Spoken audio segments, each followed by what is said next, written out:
A ver, yo creo que hay un error de concepto muy claro en la Fiscalía cuando utiliza el término pitufeo, ¿no? Lo que ha hecho el Ministerio Público, dándose cuenta de que no podía irse a los tribunales con simplemente la tesis, oye, estos partidos políticos recibieron donaciones de dinero que podría tener un origen ilícito, sabía que esa tesis no tenía fortaleza y entonces se inventaron el tema del pitufeo, ¿no? Es tratar de equiparar el caso de la donación al partido Fuerza Popular para la postulación presidencial de la señora Fujimori y los dineros recibidos por la señora Susana Villarán siendo alcaldesa de la Municipalidad Metropolitana de Lima. Es decir, en el caso de la señora Fujimori, ella era una particular, es decir, una persona candidata que pretendía, sin lograrlo, ser presidente de la República.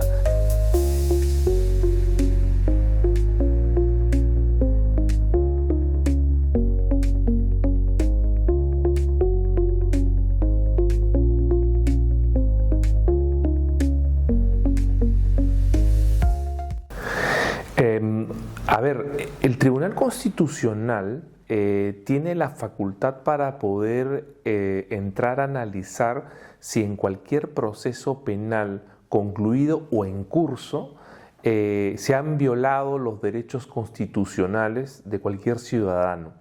No hay ningún impedimento de orden normativo que haga o que impida que el Tribunal Constitucional pueda entrar a conocer estos casos. En el caso específico que hemos tenido la oportunidad de sustentar en la audiencia del Pleno del Tribunal Constitucional sobre la señora Keiko Fujimori, uno de los puntos precisamente que se destacó incluso a través de las preguntas de uno de los magistrados fue que estamos hablando de un proceso de 10 años aproximadamente. Y eso significa que durante 10 años se ha mantenido procesada una persona y la justicia ordinaria no ha sido capaz de poder finalmente establecer con claridad que lo que se le está imputando no constituye un delito de lavado de activos conforme a la normativa vigente, tanto en el año 2011 como en abril del 2016.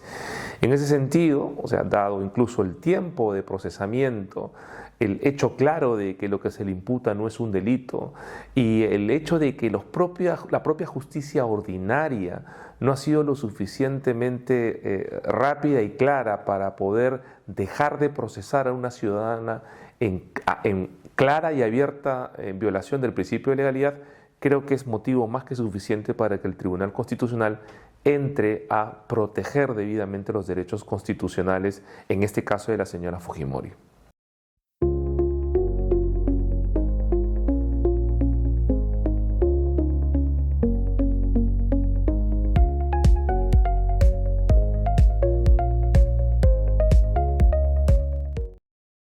Eso no es cierto en la medida en que hay muchísimos casos que demuestran que es posible ir hacia el Tribunal hacia la justicia constitucional en general, que en última instancia es el Tribunal Constitucional, cuando existan violaciones de derechos constitucionales en el proceso penal. Es cierto que en el caso de las resoluciones judiciales se pide que exista una resolución firme, ¿no? Por eso normalmente en estos casos se entiende que debería primero precluirse, por decirlo así, la parte, digamos, la justicia ordinaria.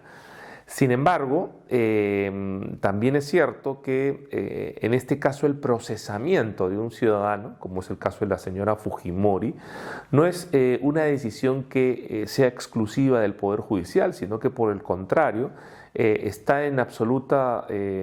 capacidad de decisión. O sea, quien tiene la capacidad de poder involucrar a cualquier persona en un proceso penal es el Ministerio Público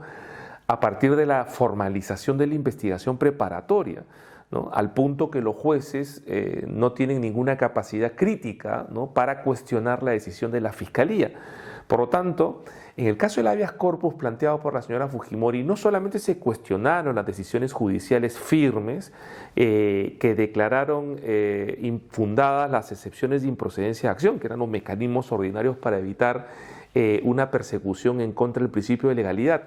sino que esa demanda también fue en contra de las disposiciones fiscales en la medida en que las disposiciones fiscales deciden el procesamiento de una persona por un comportamiento que no es delictivo. Y si nosotros leemos de manera detenida el artículo 2, inciso 24, literal D de la Constitución,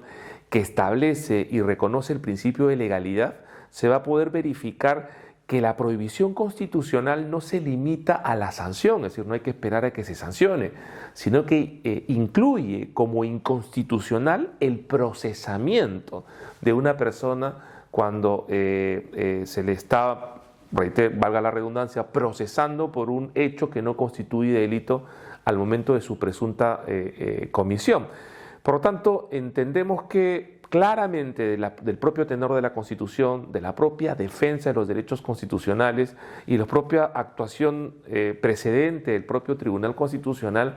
que es una afirmación absolutamente infundada, decir que una persona tiene que esperar a que la Corte Suprema en última instancia decida su caso para que recién eso habilite al Tribunal Constitucional a entrar a discutir una violación de derechos constitucionales. Eso no está en ninguna parte y no hay razón para que en el presente caso se pretenda lo contrario.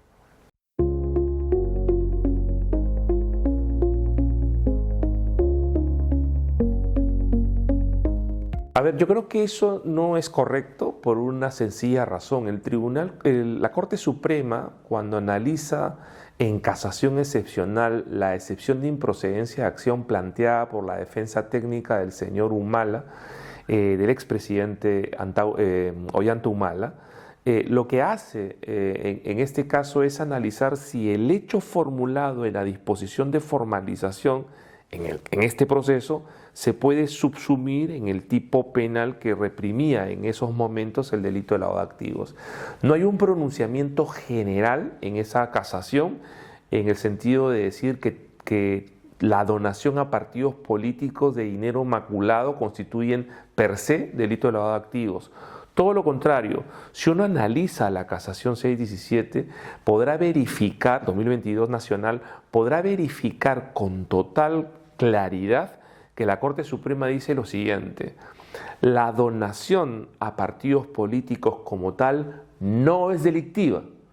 Lo que hace delictivo una donación de partidos políticos es que el dinero procedente de un delito sea camuflado o encubierto. Por lo tanto, en cada caso habría que analizarse desde la perspectiva del pronunciamiento de la Corte Suprema si efectivamente ha existido actos de camuflamiento del dinero recibido en las campañas electorales con la finalidad de impedir la identificación de su origen y, una vez ensombrecido, proceder a la reintegración del dinero a las personas que inicialmente lo donaron. Porque hay que recordar que el delito de lavado de activos de proceso, que era lo que se encontraba criminalizado en nuestro país hasta noviembre de 2016, exige el cumplimiento de unas fases dentro del proceso de lavado. No tienen que concluirse las fases, obviamente, pero tienen que estar orientadas a ello. Entonces tendría que determinarse que el acto de camuflaje o el acto de encubrimiento apuntaba a la reintegración de esos dineros ya con apariencia de legitimidad a las personas que inicialmente lo donaron. Y eso, por lo menos, en el caso de Keiko Fujimori, claramente eso está descartado porque la propia Fiscalía ha dicho que esos dineros se utilizaron para pagar publicidad en medios de comunicación. Y en otros casos, aparentemente tampoco se habría dado este proceso en los ciclos que de manera unánime los organismos internacionales y la doctrina especializada establecen como de necesaria realización en el proceso de lavado de activos.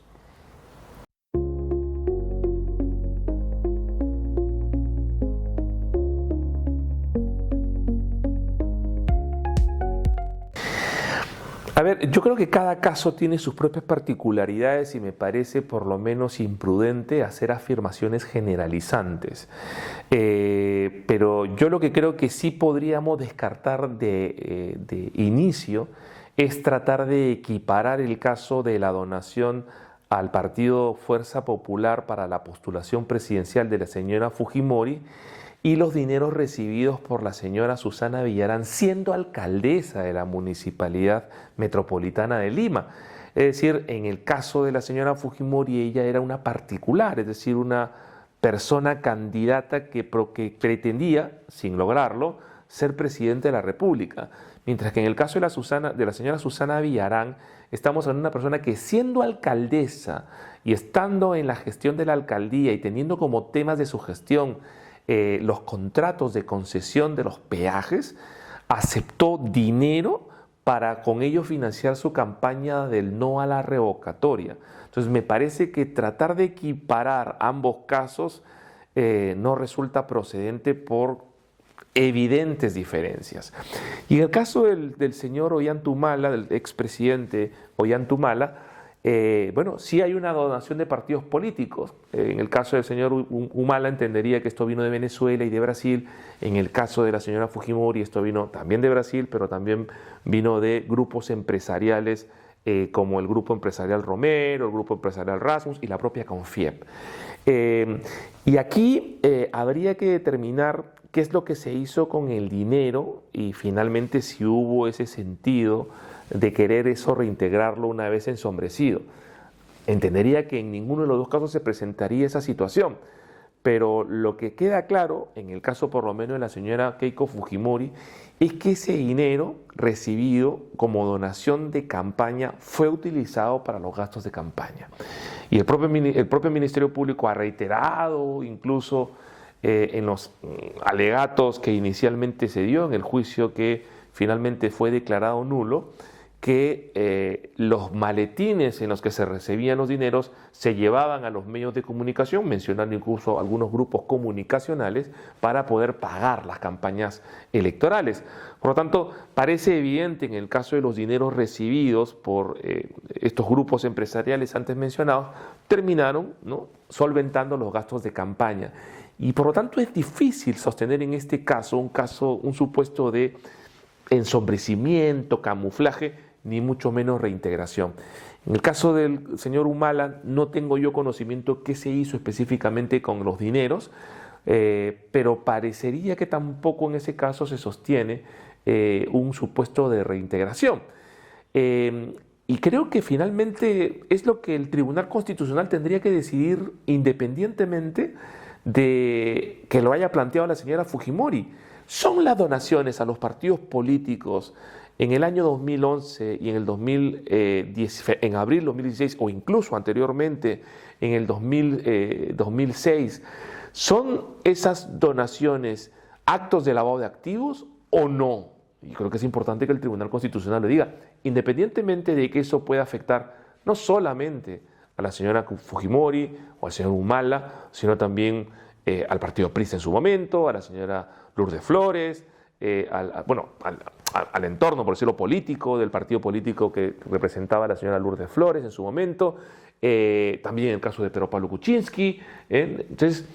habrá que eso finalmente resolverlo. Y no tendríamos que tener miedo. Es decir, si el Ministerio Público no ha sabido enfocar adecuadamente los casos de donaciones a partidos políticos y ha generado una expectativa falsa en la sociedad de que esto es un lavado de activos y que por lo tanto habría que meter preso a todos los políticos que en su momento recibieron donaciones que no fueron debidamente declaradas y registradas, pues habrá que decírselo y habrá que enmendarle la plana y habrá que decirle que un Estado constitucional de derecho, lamentablemente uno no puede ir persiguiendo a los políticos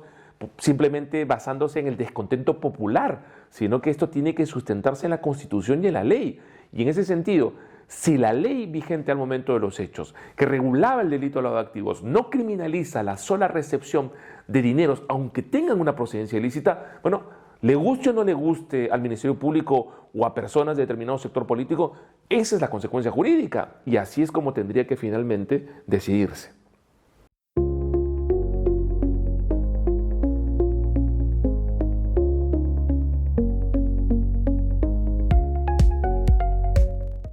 A ver, yo creo que hay un error de concepto muy claro en la Fiscalía cuando utiliza el término pitufeo, ¿no? Que en realidad es la traducción del smurfing, que es un mecanismo de lavado de activos que se caracteriza por evitar superar determinados umbrales en operaciones económicas para impedir que determinados sujetos económicos obligados a informar a la unidad de inteligencia financiera le pregunten al sujeto que realiza la operación de dónde proceden sus fondos y también evitan que esa información de procedencia de fondos llegue por la agencia económica a la unidad de inteligencia financiera y pueda despertar alertas sobre dinero que en principio podría tener un origen ilícito. Entonces el pitufeo sí es un mecanismo para ocultar el origen ilícito de dinero, porque se busca a través de operaciones pequeñas no superar el umbral, no tener que declarar procedencia de fondos y evitar un reporte a la unidad de inteligencia financiera. Pero ese es el pitufeo de verdad. Es el que se hace en un banco, el que se hace en operaciones de compra en el mercado de valores, el que se hace a través de adquisiciones en el sistema inmobiliario. Pero en la OMPE, o sea, eso no tiene ningún sentido. A nivel de la OMPE, lo que existía era una obligación administrativa de los partidos políticos de declarar qué personas habían realizado donaciones. Por lo tanto, el que determinadas personas, como hipótesis de la Fiscalía, hayan dicho que donaron cuando ellos no donaron, sino que esta donación vino de grupos empresariales que querían mantenerse en el anonimato. Lo que hay aquí en todo caso es una infracción administrativa en el sentido de no haber transparentado realmente quiénes aparecían como donantes y haber puesto como donantes a personas que realmente no hicieron las donaciones. Pero de ninguna forma en esa declaración hay una declaración de procedencia de fondos. Es decir, los falsos aportantes no dicen a la OMPE, OMPE, yo estoy aportando dinero que proviene de mi trabajo como abogado, de mi trabajo como profesor, de la donación de mi tío, de la herencia de mi abuela, de la tinca que me la saqué. No viene de no hay ninguna declaración de procedencia de fondos. Lo único que dicen los donantes es una cuestión de destino. Este dinero lo destino a este partido político. No digo de dónde proceden, digo a ese dinero a qué se ha finalmente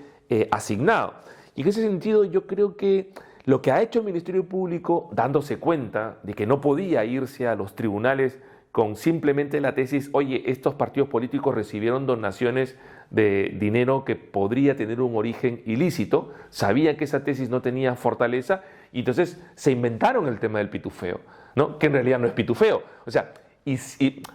la supuesta irregularidad administrativa electoral de no declarar quién aportó, sino que esa declaración se hizo por parte de otras personas, se utiliza indebidamente como el pitufeo para tratar de decir que no solamente se recibieron fondos, sino que además estos fondos fueron luego camuflados, que estos fondos fueron luego encubiertos en su origen, con la finalidad de poder decir, es que hay un lavado de activos, pero eso claramente es una manipulación conceptual. Si uno analiza técnicamente lo que ocurrió en la OMPE, no tendrá más alternativa que concluir que eso no es un acto de camuflaje, ensombrecimiento o pitufeo, en el sentido de impedir la identificación del origen de los bienes que en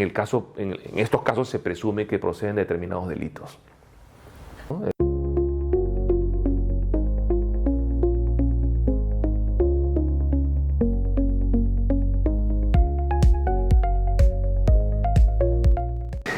A ver, yo creo que eso depende mucho de cómo entendamos el dolo. Si nosotros entendemos que el dolo es una realidad psicológica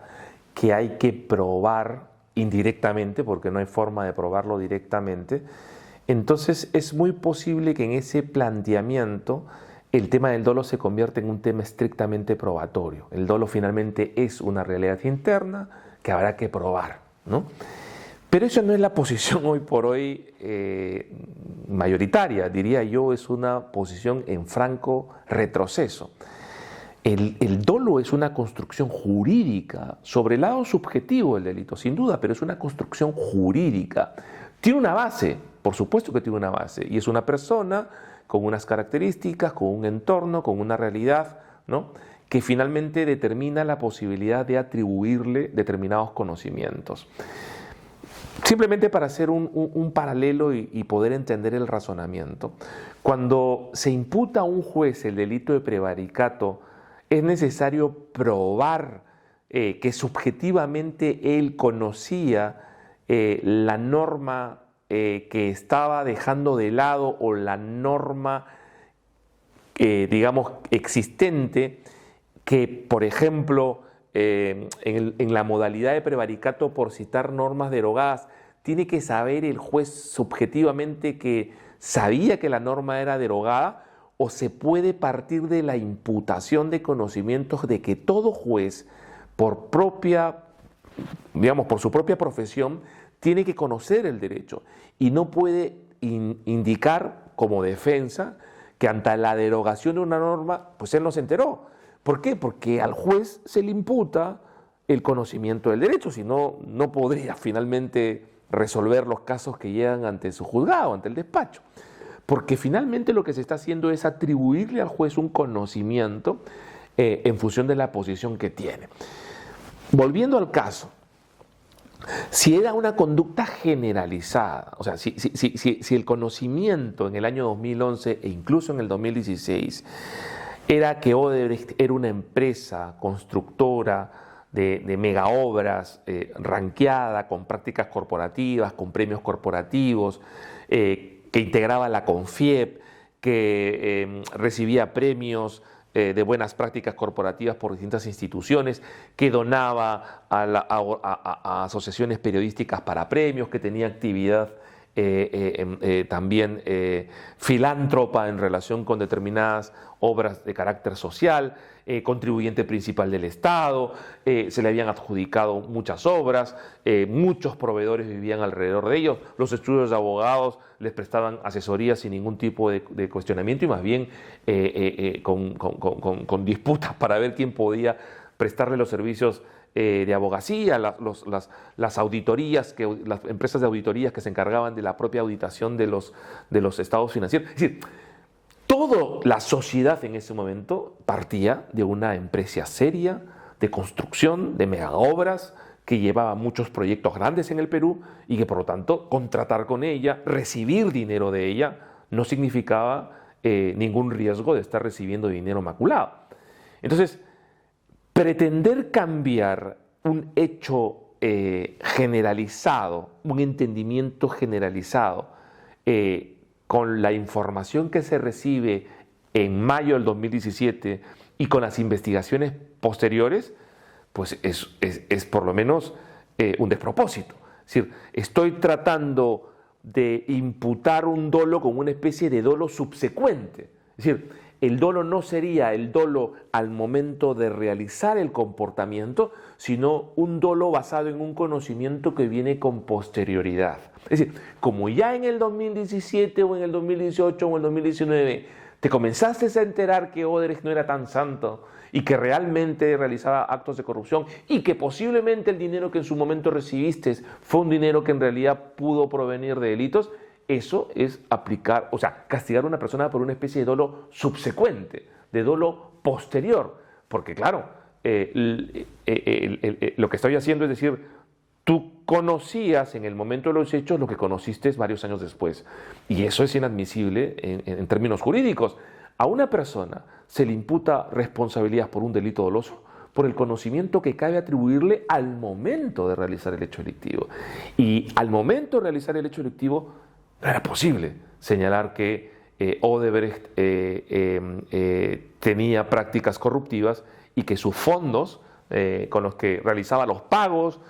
o los aportes a campaña eran fondos de procedencia delictiva. Por lo tanto, creo que el Tribunal Constitucional, en este análisis jurídico, ¿no?, de decir qué conocimiento cabía atribuir en ese momento a los partidos políticos por un lado y específicamente al Partido Fuerza Popular, Keiko Fujimori, es el que se puede atribuir a las personas en ese momento y si es viable, como pretende el Ministerio Público, que aquel conocimiento que se tuvo años después pueda sustentar el dolo al momento de la realización del acto supuestamente delictivo, que es la recepción de los capitales de procedencia delictiva. Yo eso lo entiendo como jurídicamente insustentable y por lo tanto creo que el Tribunal Constitucional estaría habilitado también para poder pronunciarse en un control de legalidad constitucional, de la legalidad penal constitucionalmente reconocida, entrar también en la cuestión del dolo.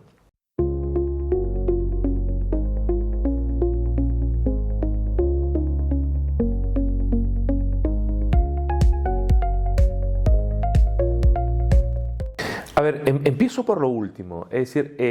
yo diría que es necesario para preservar el derecho de la defensa que el Ministerio Público haya postulado la inexistencia de conocimiento,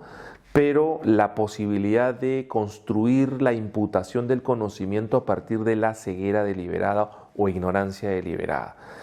Porque una cosa es discutir si hubo o no hubo conocimiento y otra cosa es discutir que no habiendo conocimiento, la razón de ese no conocimiento es una ignorancia deliberadamente generada. Entonces yo sí creo que habría una afectación al derecho de la defensa si se cambia en ese sentido el título subjetivo de imputación. Ahora, en cuanto a la viabilidad de la ignorancia deliberada en nuestro artículo 12 o en la regulación del dolo en nuestro país, yo creo que no, yo ahí entiendo que no hay un problema de legalidad porque en realidad todo depende un poco de si nosotros entendemos el dolo en un sentido psicológico o en un sentido normativo. Si nosotros entendemos el dolo en un sentido psicológico, obviamente no va a haber posibilidad alguna de que la ignorancia deliberada pueda encontrar cabida en nuestro código o en nuestra regulación penal. Pero si por el contrario nosotros vamos en la línea de planteamientos normativos, tendríamos que admitir que el dolo, al ya no ser una realidad psicológica, sino una imputación, podría plantearse o aceptarse como imputación, aun cuando no exista como realidad psicológica. Sin embargo, en el caso del señor Humala, hay un dato nuevamente relevante que tiene que ver con lo respondido en la pregunta anterior, y es que la ignorancia deliberada no se construye únicamente sobre el hecho de que, oye, no conociste pero debiste conocer, porque eso en el fondo es llevar la culpa o actuaciones culposas prácticamente al lado de, o incluirlos en el ámbito del dolo. La ignorancia deliberada requiere que el sujeto tenga razones para poder asumir que el conocimiento que puede recibir sobre un caso le va a generar problemas de responsabilidad penal. Por lo tanto, tendría que la condena del señor Humala, del expresidente Ollanta Humala, tendría que haber sustentado razones para sostener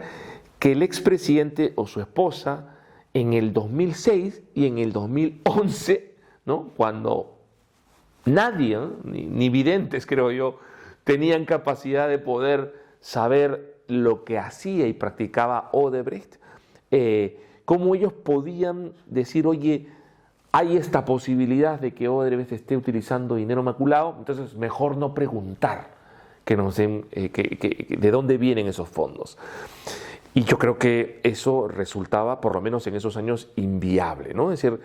imposible de exigir normativamente hablando. Por lo tanto, yo no creo que esté mal el uso de la ceguera, de la ignorancia deliberada en una condena por lavado de activos. Yo lo que creo que está mal, primero, el tema procesal derecho a la defensa. Oye, lo tiene que plantear el Ministerio Público para que la defensa se pueda defender de esa forma de imputación del tipo subjetivo. Pero además, ya aterrizando en el caso concreto, no hay ningún dato objetivo que permita sostener la obligación, o en todo caso, que permita sostener que el expresidente Humala o su esposa tenían datos para poder entender que el dinero que iban a recibir podía tener un origen ilícito y por ello deliberadamente decidieron no preguntar o no conocer cuál era esa procedencia. No hay ningún dato objetivo para ello. Y yo creo, por lo tanto, que en ese sentido esta imputación de un conocimiento a través de una ceguera o una ignorancia deliberada, por lo menos de la información que tengo desde fuera, porque no soy abogado, no tengo los conocimientos puntuales y detenidos de la carpeta, del expediente, yo por lo menos desde fuera entiendo que es bien discutible la forma en la que se ha construido la ignorancia deliberada para poder sostener el dolo del expresidente Humala y su esposa.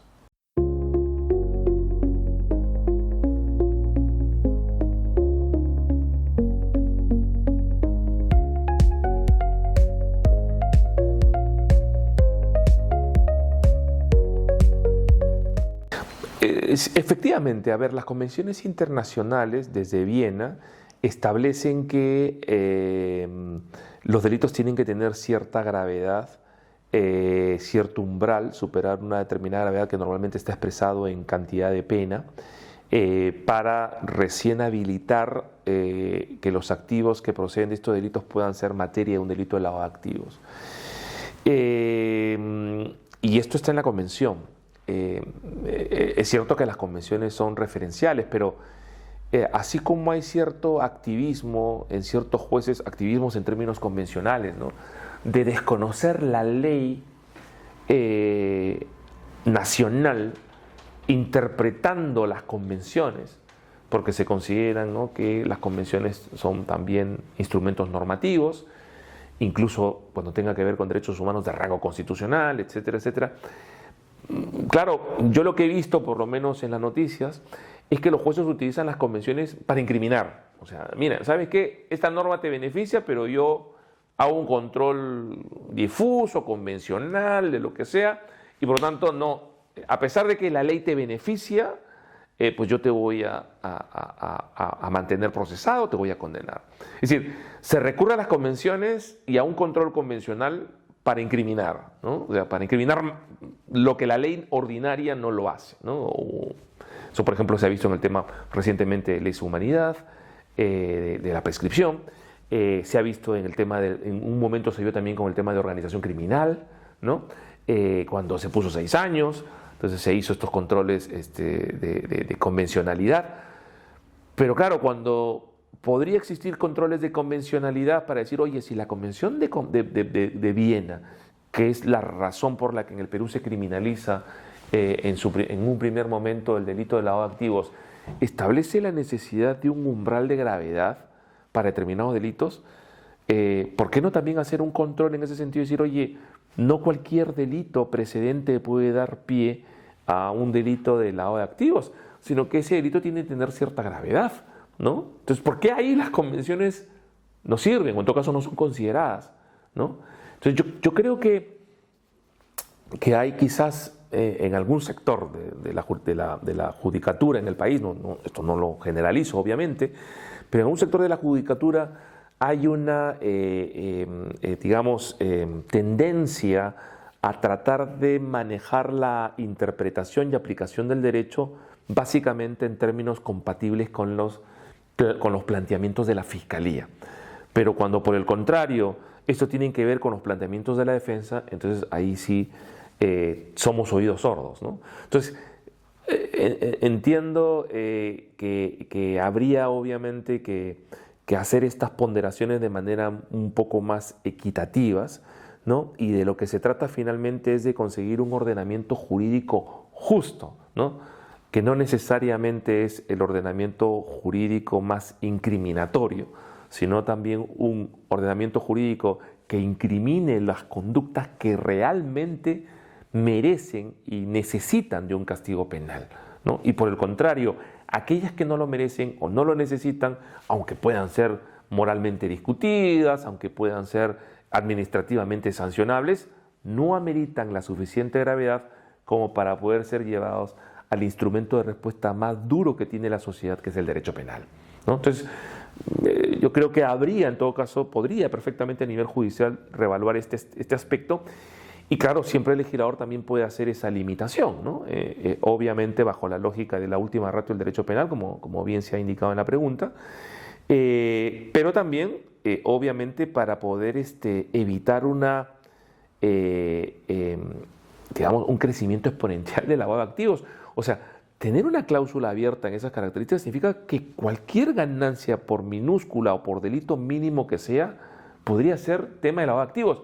Y llegaríamos a lo absurdo de que, por ejemplo, por un hurto que tiene una pena de 1 a 3, termine condenando a la persona con una pena de 8 a 12 por lavado de activos.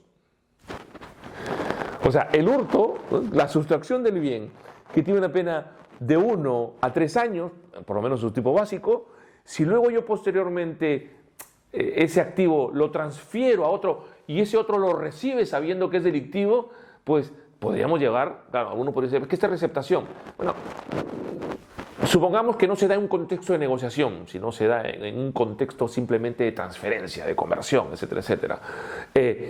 Tendríamos que procesar por lavado de activos, claro, y además como el autolavado se castiga, a una persona tenemos que castigarlo no solamente con una pena de 1 a 3 años, sino una pena de 8 a 12, ¿no? Lo que resulta absolutamente desproporcionado, ¿no? Es decir, hay que luchar contra la criminalidad, por supuesto que hay que luchar contra la criminalidad, pero también hay que luchar contra la violencia estatal, ¿no? El profesor Silva, desde 1992, con su aproximación al derecho penal contemporáneo, decía, el derecho penal no solamente busca evitar la violencia del delito, sino también la violencia de la respuesta estatal frente al delito. Y eso no debemos perderlo de vista. Es decir, lo que tenemos que conseguir es que la reacción punitiva sea una reacción justa. Y eso significa solo sancionar los casos graves